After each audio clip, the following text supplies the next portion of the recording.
God of War, der er uden sammenligning det hack-and-slash-spil, jeg synes, der er det absolut fedeste. Og nu er der heldigvis et nyt på vej, det er Ascension, og i det kommer der for første gang multiplayer. Many know the legend of Kratos, the mortal turned god who brought down the very walls of Olympus. But there was a time before Kratos became the monster known as the Ghost of Sparta. A time when something other than rage consumed him. A time when, in spite of the madness that plagued him, Kratos would break his blood oath to an unjust god.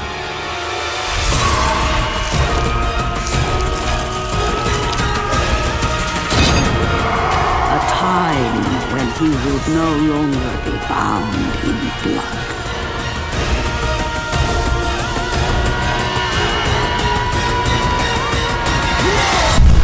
So, the multiplayer thing, what is it about? Well, this is the first God of War game to feature multiplayer. And what the team wanted to do was to take on a new challenge, give something new to the fans, because there have been a number of God of War games now. So they wanted to bring something different and something fresh. But at the same time, they want to keep the God of War universe. You know, they want to make it feel like a God of War game. So instead of fighting fantasy creatures, you are warriors of Olympus. You are fighting, in some cases, to please the gods. In other cases, just fighting each other for survival. And how many characters can you choose between? Well, the way it works is you are able to customize your avatar by aligning yourself to one of 4 gods. So the 4 gods are Hades, Poseidon, Zeus,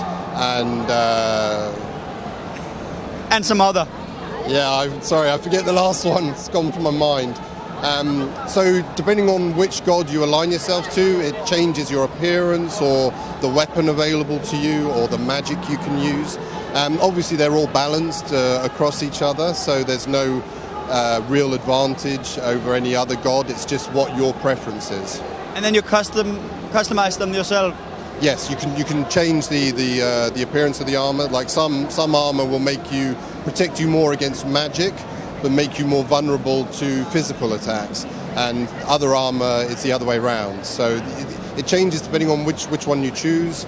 And it's just there to give you the option to customize your avatar and your character to be exactly as you wish to play the game. And in which areas will the battle be? Well, the levels are taken from the single-player game. They're not exactly the same as in single-player, but they feature the same themes and the same environments. So the demo we're showing here today is called Desert Arena, and when people eventually play the game, they will recognize it as being very similar to the Desert Canyon from the single-player game. So there are other areas, different maps for different game modes. So there's a bit of a variety there. I think the team are planning up to 6 or 7 different maps. And on this map, there's a giant in the background. Does it have an influence on the game? He has an influence, certainly. He's not the main point of the battle in this game mode, but he is there to, if you get too close to him, obviously he's an angry guy, he's in chains, so if you get too close to him, he will try and crush you, take out his frustration, and then eventually when you reach a certain points limit, the gods will gift you a spear. If you are the team who reach that spear first and kill the beast, Polyphemus is his name, if you kill him, that gives you 1,000 points, which, depending on how well you've done, may be enough to win the game. Hvis du ligesom mig og resten af Pixel.tv-redaktionen glæder dig rigtig meget til det nye God of War, så kan jeg fortælle dig, at det kommer i marts 2013.